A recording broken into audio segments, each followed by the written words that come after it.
बिस्मिल्लाहिर्रहमानिर्रहीम अल्हम्दुलिल्लाहि रब्बिल आलमीन वल आक़िबतु लिल मुत्तक़ीन वस्सलातु वस्सलामु अला सय्यिदिल अंबिया'i वल मुरसलीन। बिस्मिल्लाहिर्रहमानिर्रहीम अल्हम्दुलिल्लाहि रब्बिल आलमीन वल आक़िबतु लिल मुत्तक़ीन वस्सलातु वस्सलामु अला सय्यिदिल अंबिया'i वल मुरसलीन सय्यिदिना व इमामिना व नबिय्यिना मुहम्मदिन व अला आलिहि व अस्हाबिहि अजमईन अम्मा बाद। 11वां पारा है, सूरतुल तौबा हमारी चल रही थी। आयत नंबर 90 से लेकर 96 तक अल्लाह रब्बुल इज़्ज़त ने देहाती मुनाफिकीन का रवैया बयान किया है। तो जो देहात वाले जो मुनाफिकीन हैं, जिनको बद्दू बोलते हैं, और उनमें से जो मुनाफिकीन हैं उनका तहाँ तज़किरा किया है। जबकि इससे पहली आयत के अंदर 10वें पारे के आखिर में अल्लाह रब्बुल इज़्ज़त ने उन लोगों का तज़किरा किया था जो जिहाद से जी चुराने वाले हैं। अब इन आयत में उन देहातियों का तज़किरा शुरू हुआ है जो शहरों से तो दूर रहने वाले थे, और इनमें से जो लोग काफिर थे वो भी, और जो लोग मुसलमान थे वो भी, दोनों ही बड़े ही डेडिकेटेड किस्म के थे। मुनाफिकीन भी सख्त किस्म के और मुसलमान भी उनमें से बड़े ज़बरदस्त किस्म के।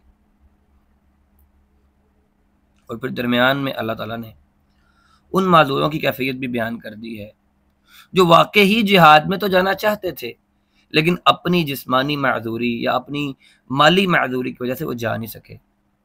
वो अल्लाह के रसूल के पास आते, सवाल करते, पूछते कि हमने जाना है, और अल्लाह के रसूल उन्हें सवारी ना होने की बिना पर या किसी भी वजह से इनकार कर देते कि मेरे पास तुम लोगों के इंतज़ाम के लिए मेरे पास नहीं कोई वसाइल हैं। तो वो लोग रोते हुए वापस जाते कि अल्लाह के रसूल हम जिहाद में जाना चाहते हैं और हमारे पास वसाइल नहीं है। तो अल्लाह ने इनसे दरगुजर की और इनके बारे में कह दिया कि इनसे अल्लाह ताला ने इन पर कोई मुआखज़ा नहीं है। और जो लोग जानबूझकर मारकर तबूक में शरीक नहीं हुए थे, और जब नबी करीम सल्लल्लाहु अलैहि वसल्लम वापस आ गए तो उन्होंने कस्में खा खा के अपने बारे में कहा कि जनाब हम तो माजूर हैं, हम तो गलती से हमारे साथ गलतियां हो गई, हम आ नहीं सकते थे, हमें परेशानियां हैं। तो अल्लाह के रसूल सल्लल्लाहु अलैहि वसल्लम को अल्लाह ताला ने हुक्म दे दिया कि आप इनको कह दें कि तुम लोगों का जो उज़र है यह काबिल कबूल नहीं है। नबी आप इनको बता दें, और तुम मोमिनों को और जो अल्लाह के रसूल हैं उन्हें तुम धोखा दे रहे हो, लेकिन अल्लाह रब्बुल इज़्ज़त को तुम धोखा नहीं दे सकते, वो अल्लामुल गुयूब है।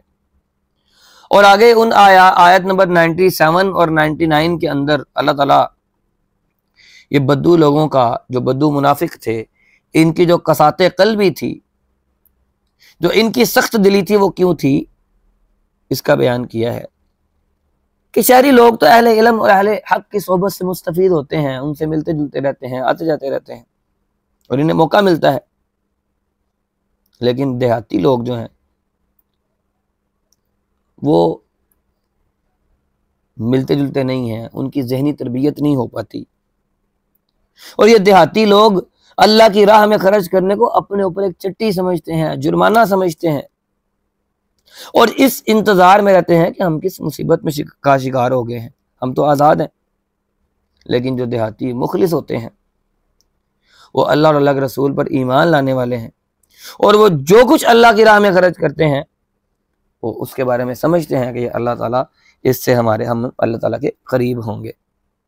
फिर उसके बाद आयत नंबर 100 के अंदर सहाबा कराम का दर्जा बयान हुआ है। वस्साबिक़ूनल अव्वलून मिनल मुहाजिरीन वल अंसारी वल्लज़ीना तबअूहुम बिइहसान रज़ियल्लाहु अन्हुम व रज़ू अन। ये साबिक़ूनुल अव्वलून और इनके नक्शे कदम पर चलने वालों की तहसीन फरमाई है अल्लाह ने कि वो मुहाजिर और वो अंसार जिन्होंने सबसे पहले दावत ईमान को कबूल किया, अल्लाह के नबी की आवाज़ पर लब्बैक कहा और ईमान लाने में सबकत इख्तियार की, और फिर उनके बाद वो लोग जो रास्तबाजी के अंदर, नेकी के अंदर उनके पीछे आए, अल्लाह इनसे राज़ी हो। अल्लाह रब्बुल इज़्ज़त ने इनके लिए वो बागात तैयार किए हैं, वो नहरें तैयार की हैं, वो बागात बनाए हैं कि जिनके नीचे नहरें बहती हैं और इनमें वो हमेशा हमेशा रहेंगे। इस आयत के अंदर तमाम सहाबाए कराम और मुहाजिरीन और अंसार के जो ईमान है, उनका जो शर्फ व इकराम है और उनके जन्नती होने की दलील है ये आयत कि अल्लाह उनसे राज़ी है। और जिस इस आयत से इनकार करने वाला, उसके ऊपर कुफर और निफाक की हद लागू होती है, जो कुरान की इस आयत से इनकार कर दे। दो तबकों का जिक्र अल्लाह ने किया है, तमाम सहाबाए कराम, ख्वाह वो अंसार थे, ख्वाह वो मुहाजिरीन थे, और दूसरा तबका मुमिनीन का है जो ताबिईन से लेकर क़यामत तक के आने वाले मुखलिसीन, जो अल्लाह के रसूल और अल्लाह के रसूल के सहाबा के नक्शे कदम पर चलने वाले होंगे। और किसी मुसलमान को ये इजाजत नहीं है कि वह सहाबाए कराम में से किसी एक सहाबी पर भी तफरीक वाला मामला करे और किसी के ईमान पर शक करे। ये लोग अल्लाह के रसूल के असहाब के ईमान के बारे में बात करते हैं, जबकि अल्लाह ताला ने तमाम सहाबाए कराम की तारीफ और तहसीन फरमाई है और इन पर अपनी रज़ामंदी को और इनकी बुलंदी दर्जात को अल्लाह ने साबित कर दिया है। और अल्लाह की रज़ामंदी और इनकी जो अफजलियत है, इनसे ऊंचा मुकाम किसी का नहीं है। कोई इसके बारे में कुछ भी बकवास कर ले, अल्लाह के रसूल की जिंदगी के आखिरी दिन भी जो बंदा अल्लाह के रसूल पर ईमान लाया है वह सहाबी रसूल है, और उसके दर्जे तक कोई नहीं पहुंच सकता। और आयत नंबर 101 के अंदर मुनाफिकीन जो एराब थे और मुनाफिकीन मदीना, इन दोनों के बारे में अल्लाह ने फरमाया है और इनको दोहरे अजाब की अल्लाह ने धमकी दी है और ये कह दिया है कि एराबी जो रहते हैं इनमें बहुत सारे लोग मुनाफिक हैं, जो इस तरह मदीना के बाशिंदों के अंदर भी मुनाफिकीन मौजूद हैं जो निफाक छुपाने में इतने माहिर हैं, इतने माहिर कि आप इन्हें पहचान नहीं सकते। अल्लाह कहता है हम इन्हें खूब जानते हैं। ला तअलमहुम नहनु नअलमुहुम नहनु नअलमुहुम सनुअज़्ज़िबुहुम मर्रतैन सुम्मा युरद्दूना इला अज़ाबिन अज़ीम। अल्लाह कहता है आप इन्हें नहीं जानते, हम इन्हें जानते हैं, और फिर हम इन्हें बहुत बड़ी सज़ा के लिए वापस ले जाएंगे। पहले इन्हें दोहरी सज़ा देंगे और फिर इन्हें बड़े अजाब के लिए ले जाएंगे। उसके बाद ग़ज़वा तबूक से रह जाने वाले जो मुमिनीन थे, जो मुखलिसीन थे, अल्लाह ने आयत नंबर 102 से लेकर 106 तक उनका तज़किरा किया है और इन लोगों की कबूलियत तौबा उसकी बशारत दी है कि जिन्हें अल्लाह ने तंबीह की थी और अल्लाह की तंबीह के बाद उनके रवैये तब्दील हो गए थे और नबी करीम सल्लल्लाहु अलैहि वसल्लम ने को कहा गया था कि आप इनकी मज़ीद तरबियत करें और इनकी हिदायत के लिए दुआ करें। और इनमें पीछे रहने वाले मुमिनीन में से ऐसे भी थे जो अपनी सुस्ती और काहली की वजह से पीछे रह गए थे, और इनकी नदामत इतनी मजबूत थी कि जब अल्लाह के रसूल की वापसी की इन लोगों ने खबर सुनी तो अपने आप को मस्जिद के पिलर के साथ बांध लिया कि अल्लाह के रसूल अगर हमें खोलेंगे तो हम यहाँ से खोलेंगे, और अगर अल्लाह के रसूल अपने हाथ से हमें नहीं खोलेंगे तो हम यहाँ पर ऐसे ही मर जाएंगे। अल्लाह रब्बुल इज़्ज़त ने अपनी शान अफूवियत से, अपनी शान गफूरियत से इनके गुनाह को माफ़ कर दिया और नबी करीम सल्लल्लाहु अलैहि वसल्लम ने इनको खोल दिया। इस आयत में अहले ईमान के लिए बशारत है कि अपने गुनाहों का एतराफ़ करते हुए, नेकी की तलाश में रहते हुए जो लोग ये काम करते हैं, अपने गुनाहों का एतराफ़ करते हैं, अपने गुनाहों से माफ़ी मांगते हैं और नेकी की अल्लाह से उम्मीद रखते हैं, नेकी को तलाश करते हैं, अल्लाह ताला इन्हें ज़रूर ब-ज़रूर माफ़ फरमा देगा। और फिर आगे अल्लाह ताला ने हुक्म दिया है इनके बारे में कि आप इनके साथ मामलात को अच्छा करें। अगर ये तौबा करते हैं, इनकी तौबा कबूल हो गई है, और शुक्राने के तौर पर अगर कुछ माल अल्लाह के रसूल की खिदमत में लाते हैं कि ये माल हमसे कबूल कर लें, इसको अल्लाह के रास्ते में खर्च कर लें, तो क्या करें? तो अल्लाह के रसूल इनसे माल ले लें। फिर इसके बाद जो पीछे रहने वाले मोमिनीन थे, उन जिनको पहले कहा गया था कि सब्र करो, आयत नंबर 105 से लेकर 106 तक, कि जो मुमिनीन मुखलिसीन थे और अपनी सुस्ती और काहली की वजह से गज़वे से पीछे रह गए, वो आए, उन्होंने ना तो झूठे उधर पेश किए, ना ही ताइबीन और सादिकीन की तरह अपने आप को कोई सजा दी, बल्कि अल्लाह के रसूल की खिदमत में आकर अपने आप को पेश कर दिया और इन्हें जवाब मिला कि अल्लाह के फैसले का इंतज़ार करो, अपने अमाल हस्बे साबिक बजा लाते रहो, और इन लोगों का अपनी कोताही पर नादिम होना ये तो जाहिर सी बात है। लेकिन अल्लाह रब्बुल इज़्ज़त ने भी इस आयत के अंदर ये जाहिर कर दिया है कि तौबा को की कबूलियत के लिए महज नदामत काफ़ी नहीं है। जब तक इम्कानी तदारुक ना हो, जब तक आप अपने आप को उसके अंदर रख के दुरुस्त ना कर लें। फिर आगे आयत नंबर 107 और से लेकर 110 तक मस्जिद ज़िरार का मामला यहाँ पर आता है। ये मुनाफिकीन की एक चाल थी कि मदीना मुनव्वरा के अंदर दो मस्जिदें थीं, मस्जिद कुबा जो शहर से थोड़ी सी दूर थी, गांव की तरफ थी, और मस्जिद नबवी जो शहर के अंदर थी, शहर के वसत में थी। और उन दोनों मस्जिदों की मौजूदगी में तो जरूरत नहीं थी किसी और मस्जिद की, लेकिन इन मुनाफिकीन ने मस्जिद बनाई शहर से थोड़ी सी दूर, और उधर ये किया कि जनाब बारिश की वजह से और सर्दी की वजह से और गर्मी की वजह से जो लोग हैं वो ख़ास तौर पर जो ज़ईफ़ हैं, बूढ़े हैं, वो पाँचों वक्त तो मस्जिद नबवी के अंदर हाजिर नहीं हो सकते, या वो पाँचों वक्त तो मस्जिद कुबा के अंदर हाजिर नहीं हो सकते, तो उनकी सहूलत के लिए हमने ये मस्जिद बनाई है।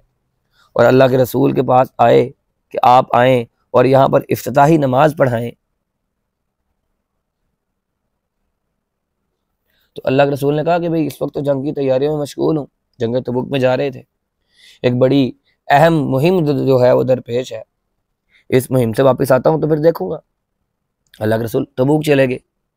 पीछे इन लोगों ने इस मस्जिद में अपनी जत्थाबंदी कर ली, साजिशें करते रहे, हत्ता कि इन्होंने ये सोच लिया था कि अल्लाह के रसूल ने तो वापस आना नहीं है तबूक से, कि रूमियों के हाथों तो मुसलमान सारे के सारे नाउज़ुबिल्लाह मारे जाएंगे, और जब अल्लाह के रसूल नहीं आएंगे तो फिर ये मुनाफिक जो थे अब्दुल्ला बिन उबई को अपना सरदार बना लेंगे। लेकिन गज़वा तबूक से जब अल्लाह के रसूल वापस पलटे और इन्हें खबर मिली, तो इन लोगों की जो इनके दिलों पर तो सांप लौट गए, इनकी सारी उम्मीदों पर पानी फिर गया। जब अल्लाह के रसूल सल्लल्लाहु अलैहि वसल्लम वादी अवान के मौके पर पहुंचे, तो अल्लाह के रसूल पर ये आयत नाजिल हुई, आयत नंबर 107 से लेकर 110 तक। तो अल्लाह के रसूल ने इसी वक्त चंद आदमियों को मदीने भेज दिया कि वो आपके शहर में दाखिल होने से पहले पहले इस मस्जिद ज़िरार को मिस्मार कर दें, और इसे मिस्मार कर दिया गया। फुक़हा ने यहाँ से ये नुक्ता निकाला है कि जब कोई ऐसी जगह, कोई ऐसी रस्म, कोई ऐसा तरीका जो सुन्नत के खिलाफ हो, उसे गिरा दिया जाएगा, ढा दिया जाएगा, मुंतहिम कर दिया जाएगा, ख्वाह वो किसी कितनी ही बड़ी हस्ती की तरफ मंसूब क्यों ना हो। अब्दुल्ला बिन उबई भी मदीना के सरदारों में से एक सरदार था,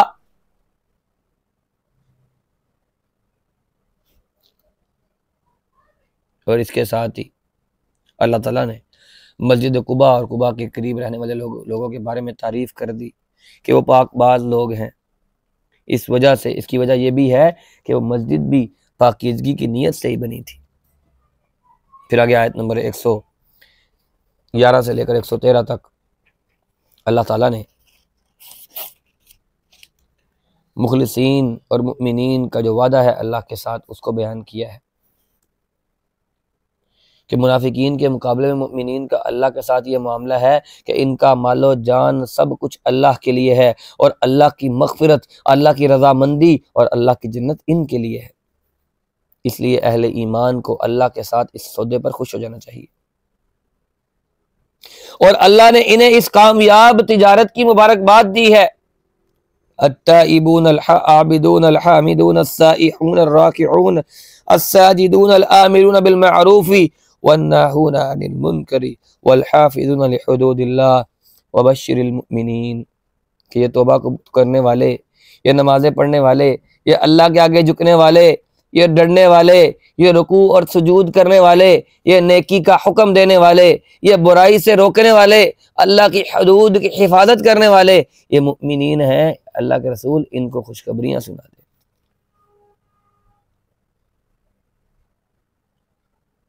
फिर इसके बाद अल्लाह रब्बुल इज़्ज़त ने अहले शिर्क के लिए मग़फ़िरत की ममानियत फरमा दी कि इनके लिए मग़फ़िरत की दुआ नहीं मांगी जाएगी। आयत नंबर 113 से लेकर 116 तक नबी करीम सल्लल्लाहु अलैहि वसल्लम को और तमाम अहले ईमान को जो शिर्क पर मरने वालों के लिए दुआ और इस्तिग़फ़ार करने से मना कर दिया गया है, अगरचे वो आपके करीबी रिश्तेदार ही क्यों ना हो। इसमें सैयदना इब्राहीम अलैहिस्सलाम का जो अपने बाप के साथ वादा था इस्तिग़फ़ार करने का, सलामुन अलैका अस्तग़फ़िरु लक रब्बी,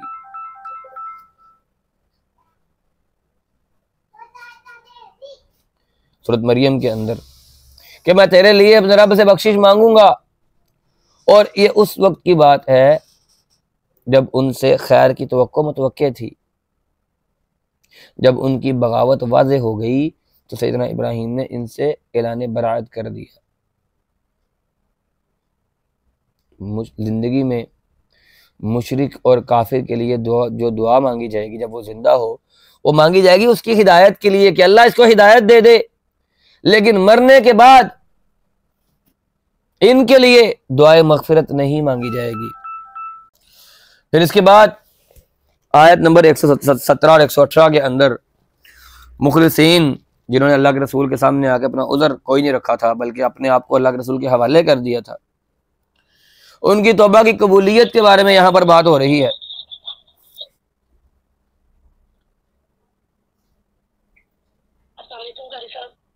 जी, पिछली आयत हम तज़किरा कर रहे थे, आयत नंबर 113 से लेकर 116 तक, कि मुशरिकीन के लिए मरने के बाद दुआए मग़फ़िरत नहीं की जाएगी, अगरचे वो करीबी रिश्तेदार ही क्यों ना हो। जब वो जिंदा होंगे तो उनके लिए हिदायत की दुआ की जाएगी, जब वो मर जाएं तो उनके लिए दुआए मग़फ़िरत नहीं की जाएगी, चाहे वो करीबी रिश्तेदार ही क्यों ना हो। उसके बाद आयत नंबर 117 से लेकर 118 तक नबी करीम सल्लल्लाहु अलैहि वसल्लम और तमाम जो मुखलिस मुहाजिरीन थे और अंसार थे उनके लिए आम तौबा की कबूलियत की बशारत अल्लाह के रसूल को दी जा रही है। और जिन लोगों की तौबा का मामला आयत नंबर 102 के अंदर मुलतवी किया गया था, वह आखरून मुरजाऊन लिअम्रिल्लाहि इम्मा युअद्दिबुहुम व इम्मा यतूबु अलैहिम वल्लाहु अलीमुन हकीम, कि वो लोग जिन्होंने अल्लाह की तरफ रुजू किया था कि बेशक उन्हें सज़ा दे दी जाए या बेशक उनकी तौबा कबूल कर ली जाए, अल्लाह ताला अलीम हकीम है। यहां पर इनकी तौबा का ऐलान किया गया जब नबी करीम सल्लल्लाहु अलैहि वसल्लम तबूक से वापस आए तो पहले तो लोग हाजिर हुए जो माजूर थे, जो पीछे रह गए थे। 80 से ज्यादा लोग वो हाजिर हुए जो मुनाफिकीन थे। फिर इसके बाद चंद लोग ऐसे थे जो सच्चे और पक्के मुमिनीन थे। और मुनाफिकीन भी आए, उन्होंने झूठे उज़र पेश किए, आपने इनकी माज़रत कबूल कर ली, वो चले गए। कुछ जो सच्चे मुमिन थे उन्होंने अपने आप को सजा दे ली, उन्होंने पिल्लों के साथ बांध दिया कि अल्लाह के रसूल हमें खोलें, आपने इन्हें खोल दिया। लेकिन 3 मुमिनीन सैयदना काब बिन मालिक, सैयदना हिलाल बिन उमैया और मरारा बिन रबिया, ये 3 सहाबाए किराम थे। जब इनकी बारी आई तो उन्होंने साफ साफ अपने कसूर का एतराफ़ कर लिया कि अल्लाह के नबी वजह कोई नहीं थी, सिर्फ अपनी सुस्ती की वजह से हम लोग नहीं आए। तो अल्लाह के रसूल सल्लल्लाहु अलैहि वसल्लम ने इनके फैसले को मुलतवी कर दिया और आम मुसलमानों को यह हुक्म दे दिया कि जब तक अल्लाह का हुक्म ना आए इनके साथ किसी किस्म का कोई भी मुआशरती मेल जोल न रखा जाए, सोशल बाइकआउट कर दिया जाए। और मदीना की बस्ती के अंदर वो हाल हो गया जिसका एक नक्शा अल्लाह ने इस आयत के अंदर खींचा है, हत्ता इज़ा ज़ाक़त अलैहिमुल अर्दु बिमा रहुबत व ज़ाक़त अलैहिम अनफुसुहुम व ज़न्नु अन अल्ला मलजा मिनल्लाहि इल्ला इलैहि, कि जमीन इन पर अपनी वसअत के बावजूद तंग हो गई और इनकी अपनी जानें इन पर वजनी हो गई, भारी होने लगी इनकी अपनी जानें इनके ऊपर। और उन्होंने ये जान लिया कि अल्लाह के सिवा कोई नहीं है, अल्लाह के सिवा कोई नहीं है जिसके दामने रहमत में इन्हें पनाह मिल जाएगी। 40 दिन के बाद इनकी बीवियों को भी कह दिया गया कि आप इन्हें छोड़ दें, और इन बीवियों को भी कह दिया कि आपको जो है ना वो अपने अपने वालिदैन के घर चली जाएं। लेकिन जब 50 दिन हुए तो अल्लाह ताला ने इनकी तौबा को कबूल कर लिया और इनके लिए आम मुआफ़ी का ऐलान कर दिया। फिर आगे आयत नंबर 119 से लेकर 121 तक, या अय्युहल्लज़ीना आमनू तक़ुल्लाह व कूनू मअस सादिक़ीन। अल्लाह रब्बुल इज़्ज़त ने यहाँ पर सोहबत के बारे में बात की है। इंसान की दुनिया के अंदर दोस्तियां होती हैं, यारियां होती हैं, बैठते हैं लोग, मजालिस होती हैं। अल्लाह रब्बुल इज़्ज़त ने ये कहा कि अल्लाह से डरो और सच्चे लोगों के साथ, सच्चाई के अलमबरदारों के साथ अपनी सोहबत रखो, क्योंकि ये सच की बरकत थी कि 3 अहले ईमान सैयदना काब बिन मालिक, मरारा बिन रबिया और हलाल बिन उमैया की अल्लाह ने तौबा कबूल की। और इनके बाद इनके लिए तंबीह है कि तुम्हारे लायक नहीं था कि तुम नबी का साथ देने से पीछे रहते, वो क्योंकि राह हक में हर उठने वाला एक कदम जो होता है वो खैर का कदम होता है, और हर एक पेश आने वाली मुसीबत अजर में इजाफे का बाइस बनती है, और हर एक खर्च किए जाने वाला पैसा अजर और सवाब का से इस्तेहकाक बढ़ा देता है। क्या इन हालात में अल्लाह के रसूल के साथ मुमिनीन का साथ देना ये जरूरी नहीं था? फिर तुम लोग पीछे क्यों रहे? इन काबिल एहतराम सहाबाए कराम का अल्लाह के हुक्म से 50 दिन तक बायकॉट निकल हुआ। इनमें से 2 सहाबी वो थे जो बदरी सहाबी थे, एक सहाबी वो थे जिन्होंने बदर के अलावा तमाम तर गज़वात के अंदर शिरकत की थी। इस फजीलत के बावजूद अल्लाह के रसूल के साथ नहीं गए। इस्लामी मुआशरे ने पूरे 50 दिन तक इनका बायकॉट किया। इसका मतलब ये हुआ कि ये दीन ये एक नज़म का, एक डिसिप्लिन का कायल है और जिसकी खिलाफ वर्जी की हौसला शिकनी की गई है। फिर उसके बाद आयत नंबर 122 के अंदर सफर की फजीलत बयान की गई है कि ये सहाबी सिर्फ अपनी सुस्ती और काहली की वजह से, सख्त मौसम की वजह से नहीं गए। अल्लाह ने यहां पर कह दिया है कि घर बैठे रहना ये कोई अच्छी आदत नहीं है। कुछ हासिल करने के लिए सफर करना पड़ता है, वरना इल्म ये कैसे फैलता, इस्लाम की आवाज आलम में कैसे गूंजती। इसलिए बाहर निकलने से घबराना नहीं चाहिए। इसी मुनासबत से आम मोमिनों को भी हिदायत की गई है कि हर कौम में कुछ लोग इल्म के हसूल के लिए मरकज़ में आएँ, इल्म के मराकिज़ के अंदर जाएं, इल्म सीखें, और जाकर अपनी कौम के अंदर इल्म सिखाने का फरीज़ा सर अंजाम दें। फिर ये कुफर और निफाक की वजह से इंसान सालिहीन की जो सोहबतें होती हैं उनसे दूर हो जाता है।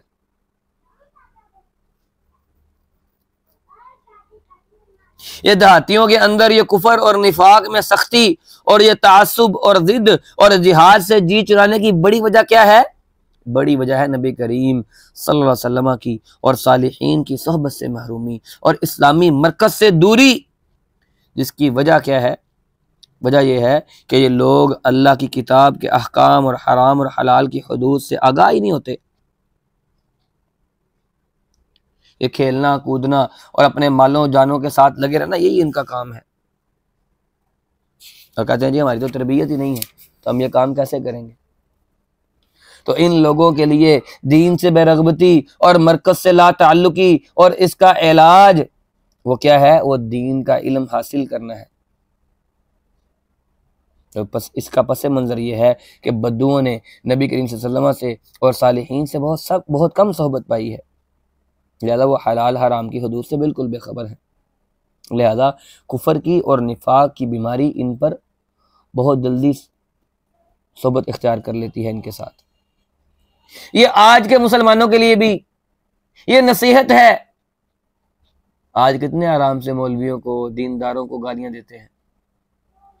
जरा सा किसी का कोई दोस्त दाढ़ी वाला बन जाएगा तो मौलवी के साथ दोस्ती की हुई है। अल्लाह कहता है कूनू मअस सादिकीन, सच्चों के साथ। तो दीनदार से ज्यादा सच्चा कोई और हो सकता है? इसलिए इस बात को समझना चाहिए कि अल्लाह रब्बुल इज्जत ने नेकोकारों के साथ अपनी सोहबत, अपनी मजलिस रखने का वादा की बात की है। और आज हमारे मुआशरे के अंदर सबसे जो कमजोर तबका है वो नेकोकारों का है सोहबत के एतबार से। लोग इनकी सोहबत इख्तियार करना नहीं चाहते। कल भी हमारी बात हुई थी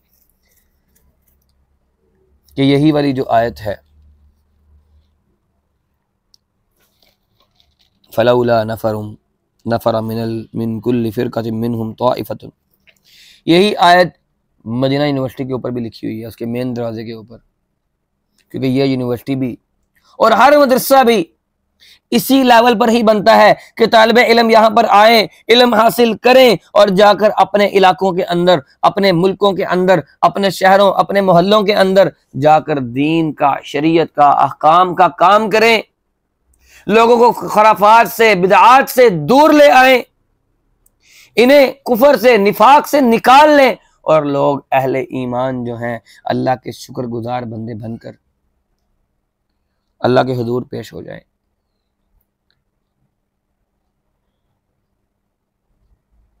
फिर कुफार के खिलाफ जिहाद के बारे में ऐलान आम किया जा रहा है। आयत नंबर 123 से लेकर 129 तक, या अय्युहल्लज़ीना आमनू क़ातिलुल्लज़ीना यलूनकुम मिनल कुफ़्फ़ारि वल यजिदू फ़ीकुम ग़िल्ज़तन वअलमू अन्नल्लाह मअल मुत्तक़ीन। मुसलमानों को आम हिदायत दी गई है, ईमान वालों को, कि हर जगह के मुसलमान अपने अपने इलाके में कुफ्फार के खिलाफ उनको मसरूफ जिहाद होना चाहिए। अल्लाह इनकी मदद करेगा। और इस आयत के ज़ाहरी अल्फाज से समझ भी यही लगती है कि दारुस्सलाम के जिस हिस्से के अंदर जो हिस्सा दुश्मनाने इस्लाम के साथ मिलता है, इसके खिलाफ जंग करना उन मुसलमानों की अव्वलीन जिम्मेदारी है, फिर उसके बाद दूसरों की, फिर उसके बाद दूसरों की। यहाँ कुफार से मुराद मुनाफिकीन लोग हैं कि जिनका इनकार हक पूरी तरह वाज़ेह हो चुका है। अब इस्लामी मुआशरे को यह हुक्म दिया जा रहा है कि इनके ऊपर सख्ती की जाए, इनके साथ क़िताल किया जाए और इनका पूरी तरह कलाकमा कर दिया जाए। कोई कसर इनकी सरकोबी में उठाई ना रखी जाए, हर एक हद के साथ इन्हें मसल दिया जाए। और फिर लक़द जाअकुम रसूलुम मिन अनफुसिकुम अज़ीज़ुन अलैहि मा अनित्तुम हरीसुन अलैकुम बिल मुमिनीना रऊफ़ुर रहीम। अल्लाह रब्बुल इज़्ज़त ने तुम्हारे दरमियान जो नबी तुम में से भेजा है, ये नबी तुमसे बड़ी मोहब्बत करता है, इसका वजूद बड़ी रहमत का मजहर है, अपनी जान से ज्यादा ये नबी तुम्हारी यानी अपनी उम्मत की परवाह करने वाला है, बड़ा ही रऊफुर रहीम नबी है, इसकी कदर करनी चाहिए, इनसे मुंह नहीं मोड़ना चाहिए।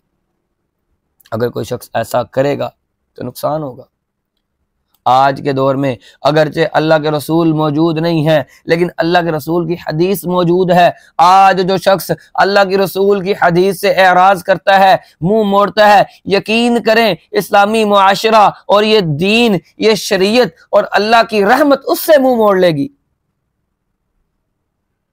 इंसान का नुकसान अपना ही होगा, क्योंकि अल्लाह के रसूल के लिए, इस दीन के लिए, अल्लाह के रसूल की बात के लिए तो सिर्फ अल्लाह खुद ही काफी है। फ़इन तवल्लौ फ़कुल हस्बी अल्लाहु ला इलाहा इल्ला हु अलैहि तवक्कलतु व हुवा रब्बुल अर्शिल अज़ीम।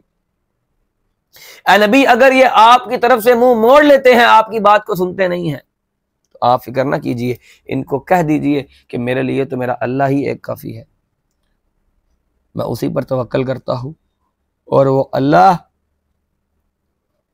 वो अर्शे अजीम का रब है। फिर आगे सूरत यूनुस शुरू होती है।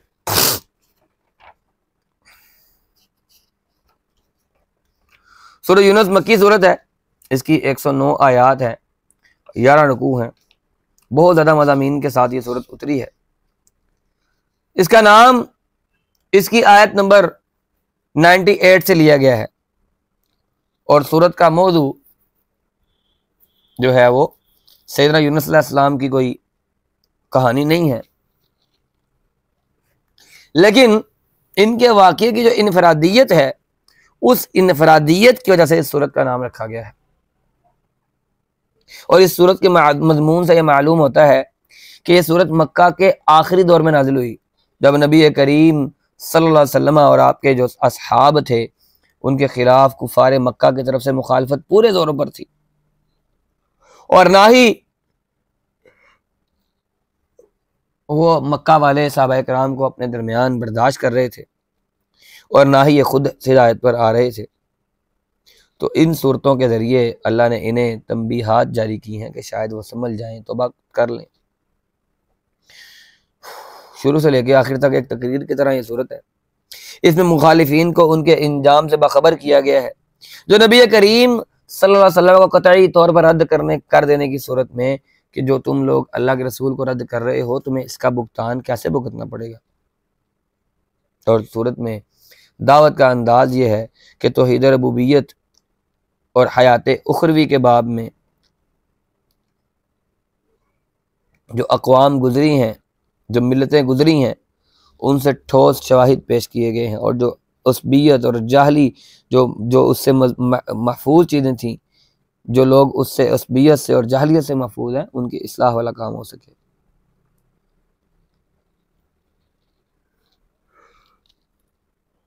सूरत के इजमाली मज़ामीन का ज़्यादा लेंगे तो सबसे पहली चीज़ कि यह किताब कुरान हकीम है, यह हर पहलू से अपनी सदाकत के लिए खुद कसौटी है। कौम में नबी का मबऊस होना अल्लाह रब्बुल इज़्ज़त का अजीम एहसान है, और असल किताब, असल पैगाम, असल ईमान अहले ईमान के लिए है कि दुनिया और आखिरत की कामयाबी और कुफ़ार के लिए ज़िल्लत है। कुफ़ार अंबिया को जादूगर कहते हैं, तो आम लोगों को चाहिए कि इनकी तरफ मुतवज्जे ना हो। फिर कुरानी पैगाम की सदाकत की दलील इस सूरत के अंदर है। अल्लाह रब्बुल इज़्ज़त के अर्श पर मुस्तवी होना और अल्लाह का तमाम उमूर का निगरान खुद होना इस सूरत के अंदर है। अल्लाह के यहाँ कोई सिफारिश किसी की बगैर इजाज़त के, अल्लाह की मर्जी के बगैर नहीं की जा सकती। सब की पेशी अल्लाह के यहाँ होनी है। आगाज और आदा अल्लाह के इख्तियार में है। अल्लाह कब किसी चीज़ को शुरू कर ले, कब किसी चीज़ को ख़त्म कर दे। अजाब के लिए जल्दी का मुतालबा करने वालों को अल्लाह ने इसमें जवाब दिया है। सरकशों की फितरत जो बिगड़ी हुई है उसकी तारीख बयान की है। नए कुरान का मुतालबा और मुनाफिकीन की शिकस्त उसकी दलील है इस सूरत के अंदर। नबी करीम सल्लल्लाहु अलैहि वसल्लम की 40 साल जिंदगी एक मुस्कत किस्म का जवाब है, और मुशरिकीन महज गुमान की पैरवी कर रहे हैं। कुरान का एक नाकाबिल तरदीद चैलेंज इस सूरत के अंदर दिया गया है, और तकज़ीब कुरान की असल वजह आखिरत से इनकार है। फिर नबी करीम सल्लल्लाहु अलैहि वसल्लम के लिए वजह तस्कीन कि किस्मत वाले हक कबूल कर रहे हैं और आखिरत बहुत जल्द आने वाली है। अजाब मांगने वालों ने और इससे बचने वालों ने उनका क्या क्या सामान तैयार किया है।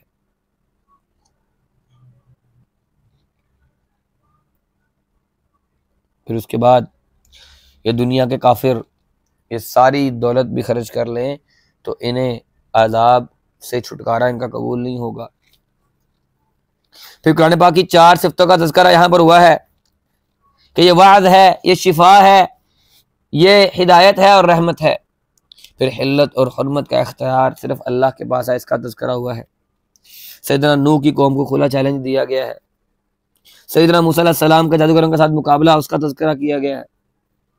सब्र और तवक्कल नमाज से पैदा होता है, इसका तज़किरा किया गया है। फिर सैयदना मूसा अलैहि सलाम और हारून अलैहि सलाम की दुआ की कबूलियत का ऐलान किया गया है। बनी इसराइल की का इंजाम खुदाई जो उन्होंने ये किया, खुदाई का दावा कर दिया, उसका क्या हाल हुआ। फिर फिरौन की लाश को कैसे समंदर ने कबूल नहीं किया, और क्या ये कुदरत के इंतकाम की एक निशानी नहीं है।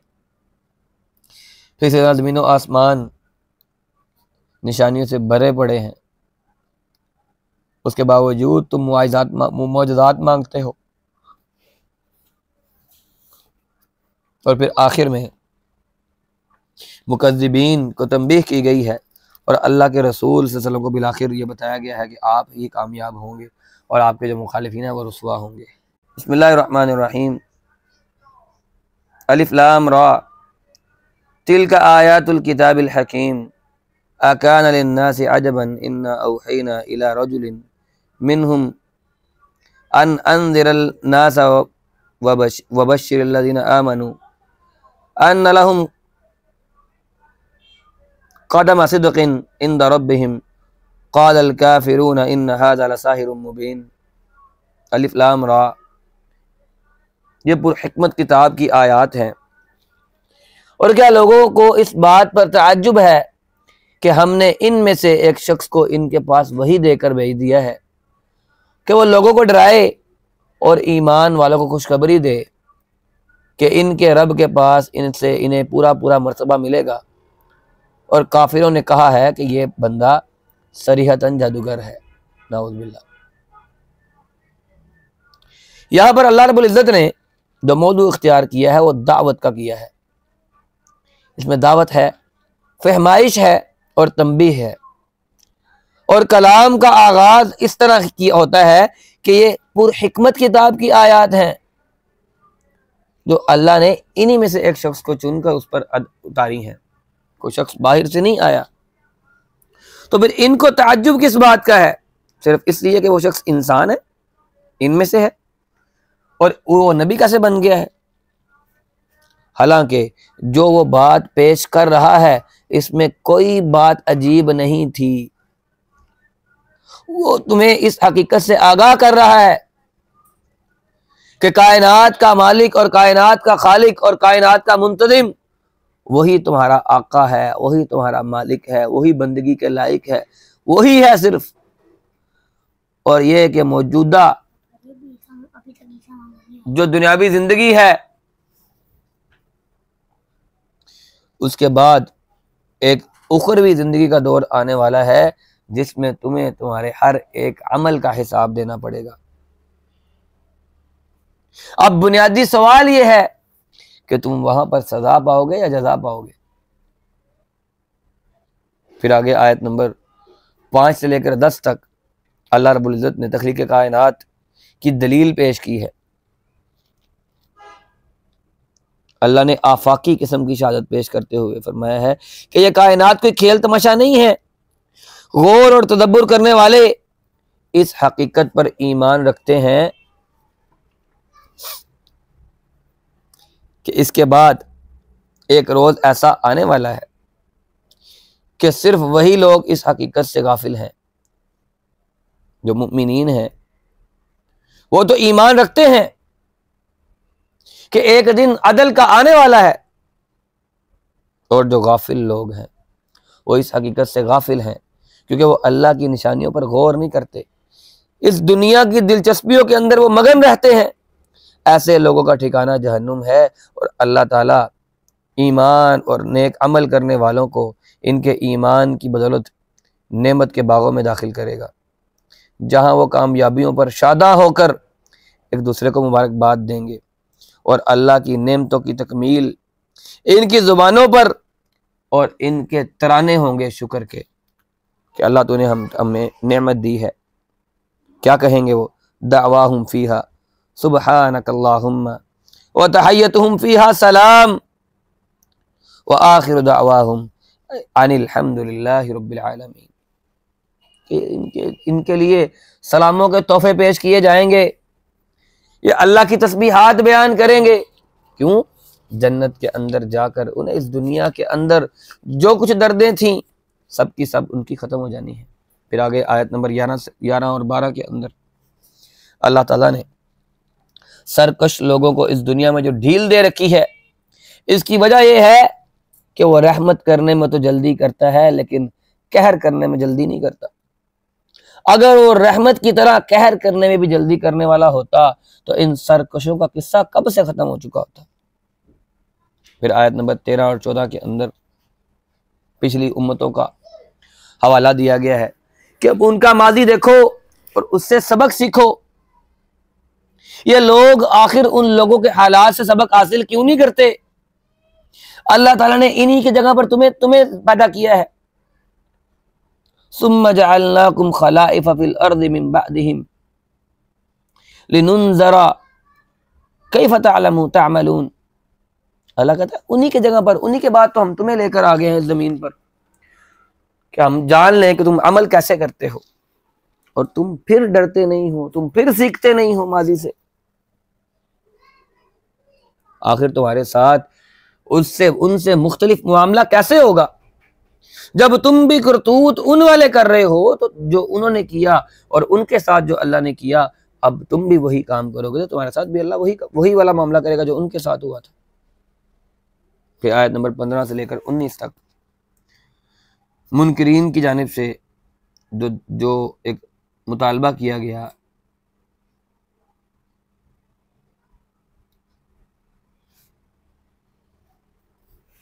उसका तज़किरा किया जा रहा है कि जी कुरान नया लेकर आए।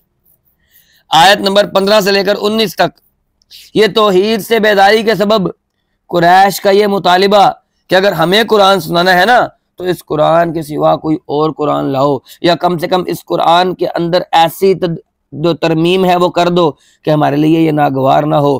क़ालल्लज़ीना ला यरजूना लिक़ाअना आति बिक़ुरआनिन ग़ैर हाज़ा औ बद्दिलहु।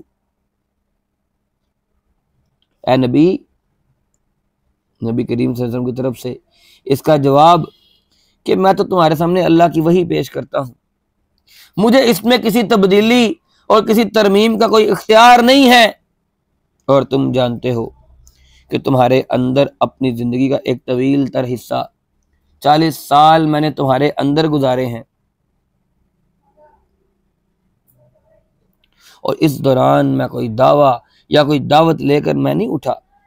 अब जो मैं तुम्हारे सामने दावत लेकर आया हूं तो अपनी ख्वाहिश और अपनी मर्जी के साथ नहीं आया, बल्कि अल्लाह के हुक्म की तामील के लिए आया हूं। अगर अल्लाह का हुक्म ना होता तो मैं हरगिज़ तुम्हारे सामने ये चीज़ पेश ना करता। और फिर आगे वो लोग जो सिफारिश करते हैं, बुरी किस्म की सिफारिश, हकदार को उसका हक नहीं मिलने देते और सिफारिश के ज़रिए उस बंदे को हक दिलवाते हैं जो बंदा उसके काबिल नहीं होता, उनका तज़किरा किया गया।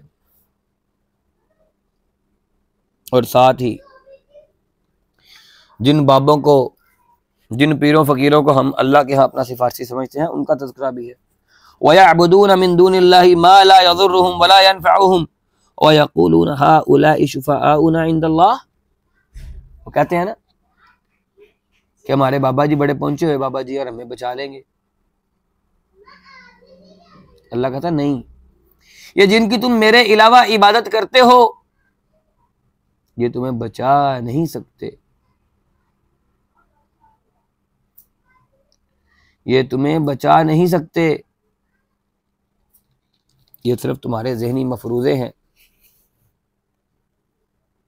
इस बात की कोई हकीकत नहीं है। फिर इंसान बहुत जल्दबाज है। आयत नंबर 20 से लेकर 23 तक इसका तज़किरा हुआ है कि ये मुनकरीन और ये मुकज़्ज़िबीन, इनकी तरफ से जो आज़ाब का मुतालबा किया जा रहा है तो इसका जवाब इनको दे दो कि आज़ाब की निशानियां दिखाना ये नबी का काम नहीं है। अल्लाह ही जानता है कोई निशानी ज़ाहिर होगी कि नहीं होगी, और अगर ज़ाहिर होगी तो कब होगी, और अगर ज़ाहिर नहीं होगी तो अज़ाब कब आएगा। अल्लाह की जब मर्ज़ी अल्लाह रब्बुल इज़्ज़त अज़ाब को ले आए। फिर उसके बाद आयत नंबर 24 में ये दुनिया की बेसबाती की दलील है। अल्लाह ने फरमाया है कि कुफ़ार को इस वक्त जो ज़ोर और इक़्तिदार मिला हुआ है और वो समझते हैं कि इस ज़ोर में, इस इक़्तिदार में कोई रखना पैदा नहीं हो सकता। हालांकि आए दिन इस दुनिया में मुशाहदा होता रहता है, बारिश होती है, ज़मीन लहलहा उठती है, बाग और खेत सब माला माल हो जाता है। ज़मीनों और बागों के मालिक ये समझते हैं कि भला अब हमें इनसे कौन महरूम कर सकता है, और दफ़ातन रात में या दिन के किसी भी वक्त अल्लाह का अज़ाब का एक झोंका आ जाता है और सब कुछ, वो बागात, वो फल, वो सब्ज़ियाँ, वो हर चीज़ तबाह बर्बाद जो हो जाती है।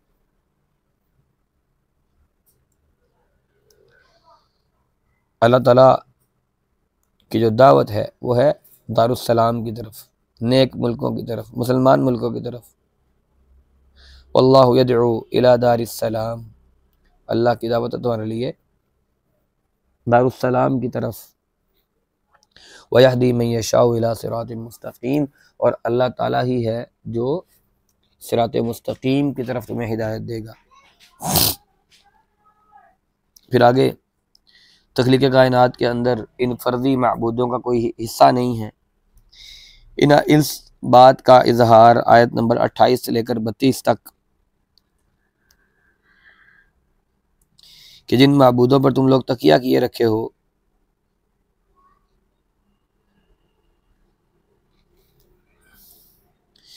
आखिरत में इनके और इनके माबूदों के दरमियान जुदाई हो जाएगी, और इनके माबूदों और जो है इनके माबूद इस बात के इजहार से वो इजहार बेजारी करेंगे कि हमें कुछ पता नहीं है, तो तुम हमारी इबादत करते थे। और इस दिन हर शख्स को अपने आमाल के मुताबिक उसका बदला दिया जाएगा।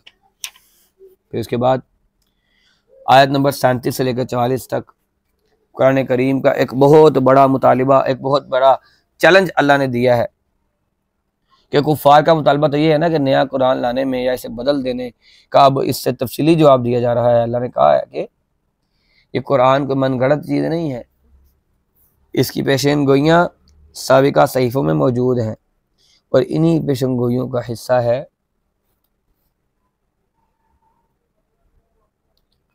कि ये जो कुरान की आयात हैं, और इसके किताब इलाही होने में कोई शक नहीं है। अगर कुफार ये कहते हैं कि तुम्हारी ये घड़ी हुई चीज़ है जिसको तुम झूठ मूठ अल्लाह की तरफ मंसूब कर रहे हो, तो या रसूल इनसे कह दीजिए कि इसकी तरह की कोई एक और सूरत ही ला कर दिखाएं, और अगर इस काम में अपने माबूदों की मदद भी हासिल करना चाहें तो ले लें। अल्लाह के अलावा जिसकी मदद लेना चाहते हो ले लो, और इस किताब जैसी कोई चीज़ बना के दिखाओ।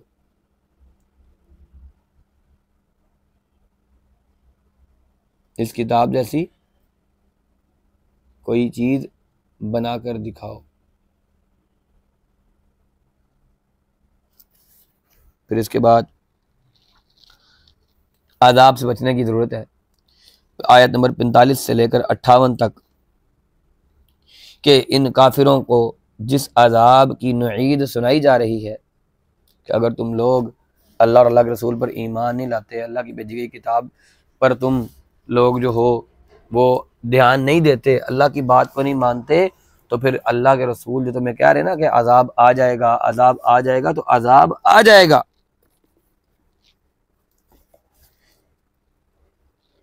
क्योंकि अल्लाह रब्बुल इज्जत ने जब फैसला कर दिया तो फिर अल्लाह रब्बुल इज्जत का फैसला फिर टला नहीं करता। लेकिन वो कब आएगा? तो ऐ नबी आप कह दीजिए कि मैं गैब का इल्म नहीं रखता, मैं किसी को नफा या नुकसान नहीं पहुंचा सकता। कुल ला अमलिकु लिनफ्सी ज़र्रन वला नफ़अ इल्ला मा शा अल्लाह। मैं अपनी जान के लिए भी किसी नफ़े और नुकसान का मालिक नहीं हूं। और नबी इनसे यह भी पूछिए कि आज़ाब की इन लोगों को जल्दी क्यों है?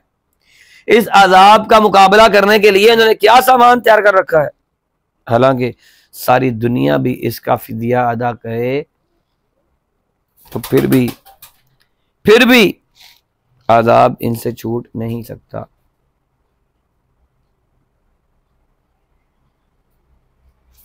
फिर उसके बाद औलिया अल्लाह की सिफ़ात और जुमले, आयत नंबर 59 से लेकर 70 तक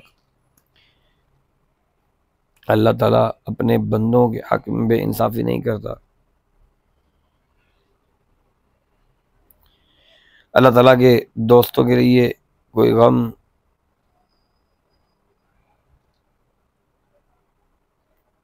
जो अल्लाह के दोस्त होते हैं उन पर किसी किस्म का कोई गम, किसी किस्म की उन्हें कोई तकलीफ नहीं होती। दुनिया में भी इनके लिए बशारतें हैं, आखिरत में भी इनके लिए बशारतें हैं। और अल्लाह के ये वादे अटल हैं और इज्जत सिर्फ और सिर्फ अल्लाह के लिए है। और गैर अल्लाह की जो पूजा करते हैं वो सिर्फ एक गुमान की, एक ख्याल की पूजा करते हैं बस। फिर आगे अल्लाह ताला ने तौहीद के दलाइल की सदाकत बयान की है।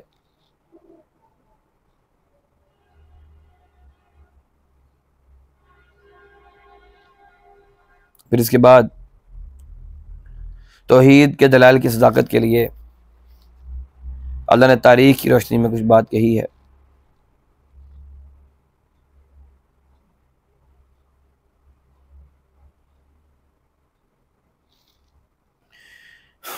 आयत नंबर 71 से लेकर 73 तक, वत्लु अलैहिम नबअ नूह इज़ क़ाला लिक़ौमिही इन कान कबुरा अलैकुम मक़ामी।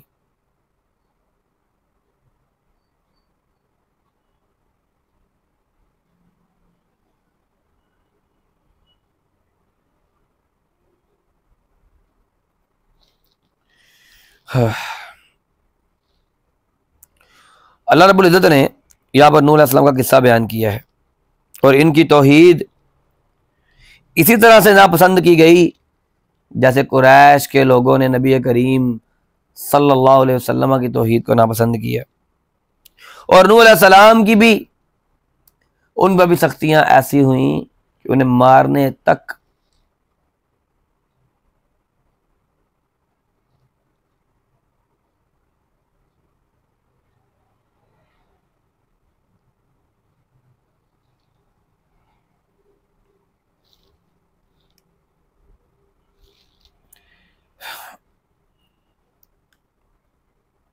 मुखालिफिन ने इतनी शिद्दत के साथ नूह अलैहिस्सलाम को धमकियां दी कि आपको नूह अलैहिस्सलाम को यह कहना पड़ गया कि तुम जो चाहते हो वो कर लो, मेरा भरोसा भी अल्लाह ताला पर है।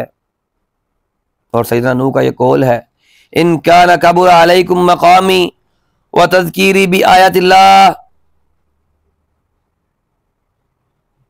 और फिर इसी तरह से यहां से ये बात भी साबित होती है कि खड़े होकर भी बात की जा सकती है, मिंबर पर मस्जिद में खड़े होकर भी बात की जा सकती है। वह तरकू का काइमा, मालूम ये होता है कि खुतबा खड़े होकर देना ये सुन्नत है और बिला जवाज, बिला उज़र बैठना और बैठकर खुतबा देना ये तो नहीं है।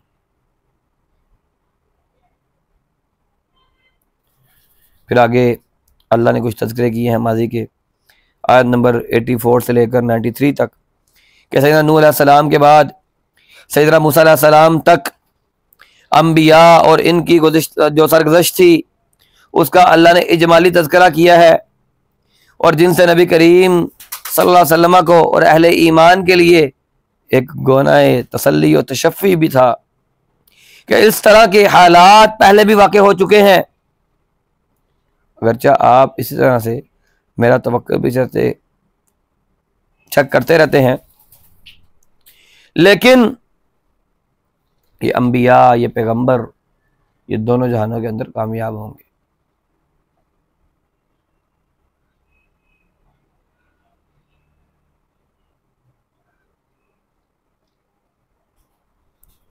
सैयदना मूसा अलैहिस्सलाम जो सरकशों के खिलाफ उन्होंने बद्दुआ की, रब्बना इन्नका आतैता फिरऔन व मलअहु ज़ीनतम व अमवालन फिल हयातिद दुनिया। सैयदना मूसा अलैहिस्सलाम की इस दुआ का मतलब यह मालूम होता है कि जब हिदायत इनके मुकद्दर में ही नहीं थी तो इनको बाकी क्यों रखा।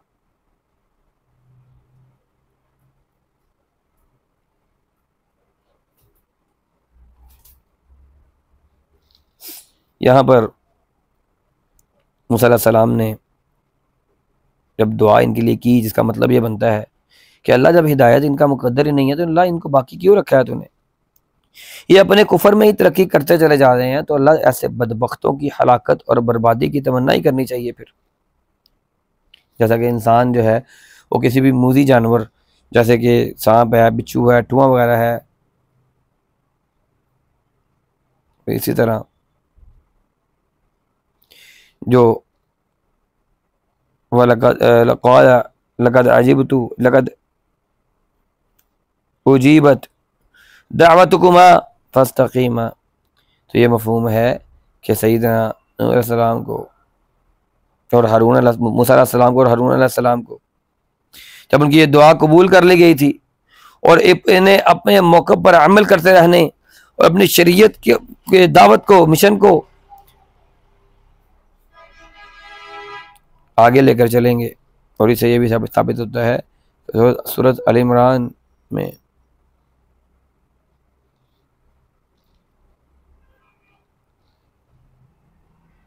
क्योंकि अब फ़िरऔन और आले फ़िरऔन के उन लोगों से आप नरमी का सवाल ना करें। अब आप इनसे नरमी का सवाल ना करें, बल्कि आप जो है, जो आप बेशक नरम दिल के हैं, लेकिन आप अपनी कौम को यहां से लेकर निकलें, फिर दुआ कबूल होती है।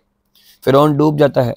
आयत नंबर 90 से लेकर 93 तक कि पहले नूह अलैहिस्सलाम जो अपनी कौम की बदकारियों के बाइस अल्लाह ने इन्हें पानी के अंदर डबो दिया, फिर सदियों बाद फ़िरऔन ने भी वही रविश अपनाई, तो तारीख ने अपना फिर दोहराया।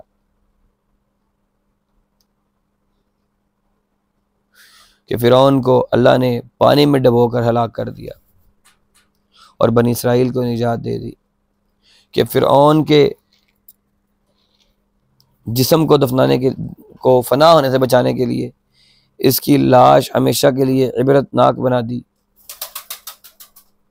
फलयौम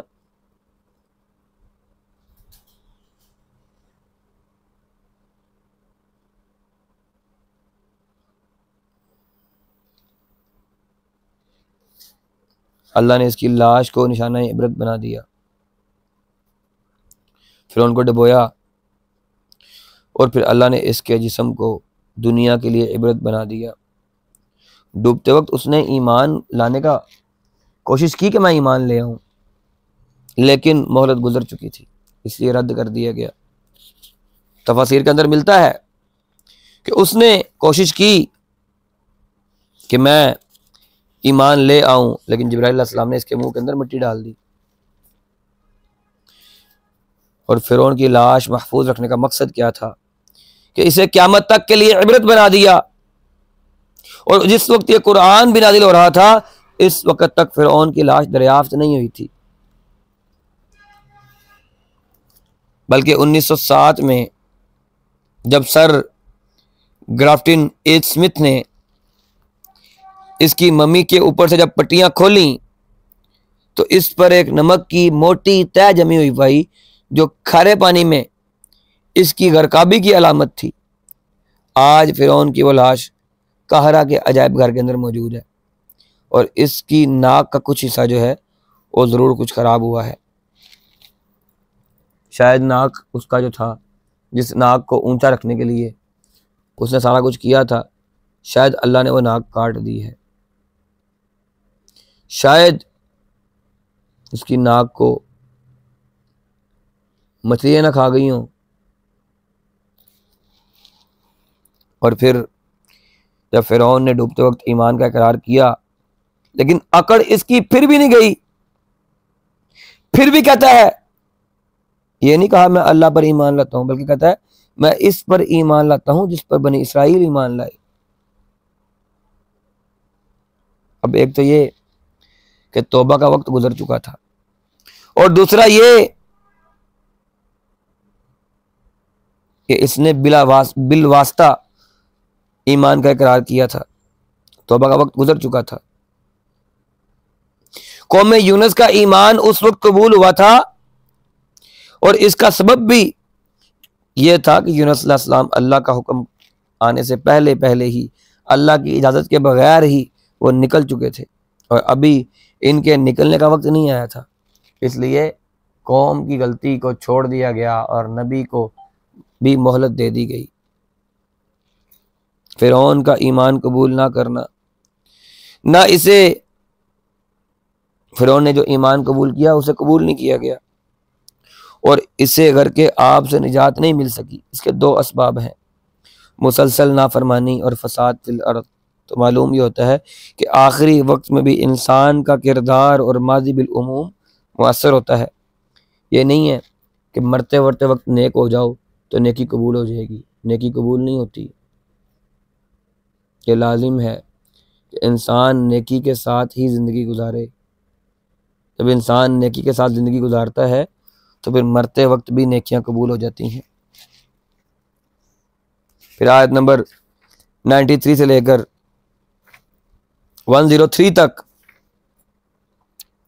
ये जिक्र हो रहा है कि बनी इसराइल को हिजरत की बरकत से हमने अर्ज़ फ़लस्तीन जैसे सरसब्ज़ो शादाब इलाके के अंदर बसा दिया,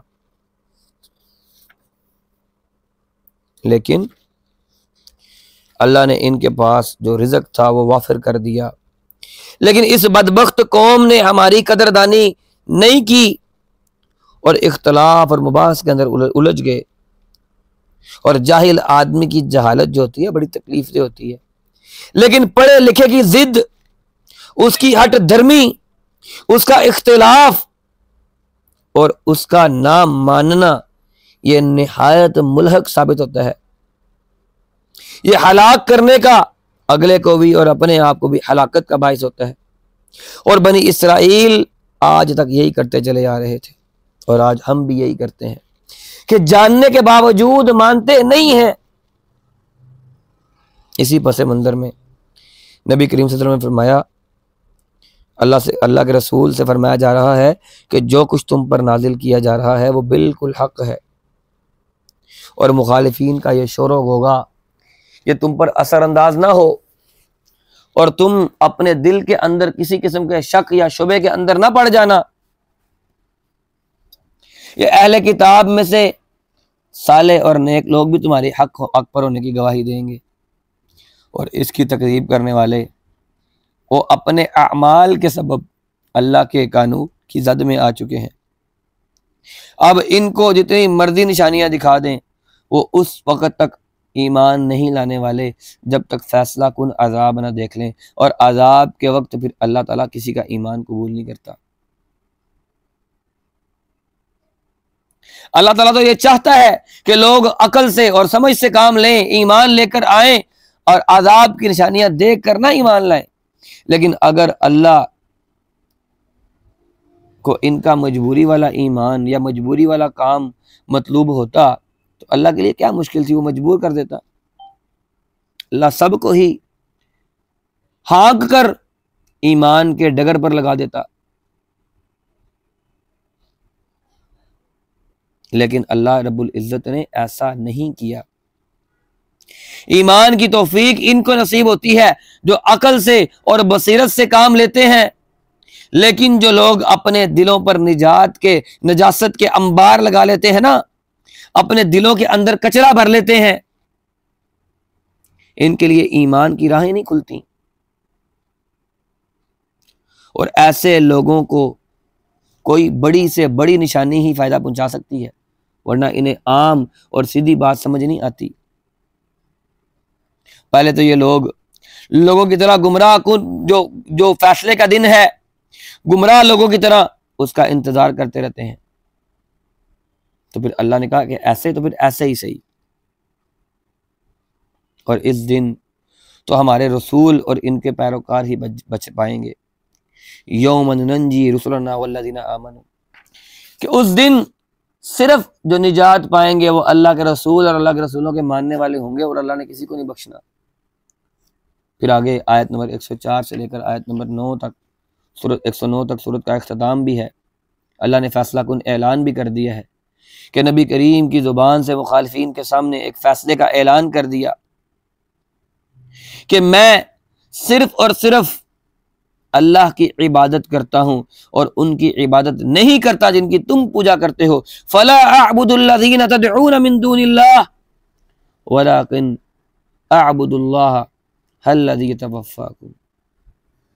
और अल्लाह ताला जिसे चाहता है उसे फायदा पहुंचाता है, जिसे चाहे अल्लाह तकलीफ में मुब्तला कर दे, और इसके सिवा कोई फायदा कोई किसी को नहीं पहुंचा सकता, ना ही कोई किसी का दुख दूर कर सकता है।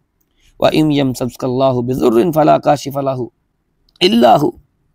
ये दुनिया के अंदर ये पाए जाने वाले माबूदाने बातिला, ये हस्तियां, ये वली, ये बुजुर्ग, ये किसी को बचा नहीं सकते। और ये सब कुछ जो अल्लाह के रसूल को बताया जा रहा है, अल्लाह के रसूल आप कह दें कि ये सब कुछ उस वही के जरिए मुझे बताया गया है जो वही मुझ पर नाजिल होती है, और मुझे इसकी इत्तिबा का हुक्म दिया गया है, और इसमें फिलवाक़े मैं अल्लाह का बंदा हूँ। और अगर तुम भी सीधे रास्ते पर आना चाहते हो तो अल्लाह की वही की इत्तिबा करो, और यही तुम्हारी निजात के लिए काफ़ी है। और अगर तुम इत्तिबा करो उस वही की जो तुम्हारी तरफ आती है, और सब्र करो यहाँ तक कि अल्लाह ताला फैसला कर दे, तो वही सबसे बेहतर फैसला करने वाला है। अगर नबी करीम सल्लल्लाहु अलैहि वसल्लम को वही की इत्तिबा करने का हुक्म दिया जा रहा है, तो फिर बाकी लोग उस वही की इत्तिबा से किस तरह अपने हाथ उठा सकते हैं, और किस तरह ये कह सकते हैं कि नहीं हमारी आखिरत जो है हमारे बाबे से संवार लेंगे। ऐसा मुमकिन नहीं है। अल्लाह ताला से दुआ है कि अल्लाह ताला हमें सही मानों के अंदर समझने की तौफीक दे, इस कुरान के साथ हमारे सीनों को खोल दे। अल्लाह ताला हमें सही रास्ते पर चलने की तौफीक अता फरमाए। व आखिरु दावाना अनिल हम्दुलिल्लाहि रब्बिल आलमीन। कल 12वां होगा, लेकिन कल का आगाज़ जो है वो हम सूरत हूद से करेंगे, क्योंकि सूरत हूद की कुछ आयात 10 आयात जो हैं वो 11वें पारे के अंदर हैं, बाकी 12वें पारे के अंदर हैं। तो इसलिए हम कल 12वें पारे के अंदर ही सूरत हूद का आगाज़ करेंगे। अस्सलामु अलैकुम व रहमतुल्लाहि व बरकातुहू।